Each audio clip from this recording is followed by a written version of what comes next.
Hello' guys, আজি দেওবাৰ। টোপনিৰ পৰা উঠিলো আৰু চাহ খাবলৈ গলো। মোক দেখি পুলিচেও ভয় খাই গাড়ীত তাৰপিছত চাহ খালো, চাহ খাই ঘা ধুলো, ঘা ধুই নামাজ পঢ়িলো। নামাজ পঢ়ি মই মোৰ কেটিএমটো লৈ হোটেলত গলো। হোটেলত গৈ এটা কুকুম্বৰ খালো। চিকেন এতিয়ালৈকে অহা নাই, সেইকাৰণে মই অলপ ফুৰিবলৈ গলো। এই জেগাটো বহুত ফেমাছ, পুৰণা বস্তু বহুত পায়, ফৰেনাৰ বেছি আহে ইয়াত এটা মিউজিয়ামো আছে আৰু বজাৰো আছে। বজাৰত মানে বহুত পুৰণা বস্তু পায় আৰু মই অলপ ঘূৰি ফুৰিলো। তাৰপিছত আহি গলো এটা মহৰ মাংসৰ দোকানত।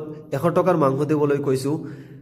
বেলেগ এটা দোকান, বহুত দিন হৈ গ'ল তামোল খোৱা নাই, সেইকাৰণে এটা তামোলৰ দোকানত আহি গলো। এটা তামোল ফাইনেলি লৈ লিলো মই। হোটেলত আহি মছলা বনালো, তাৰপিছত ভাত খালো। ভাত খাই তামোলখিনি খাই আছো।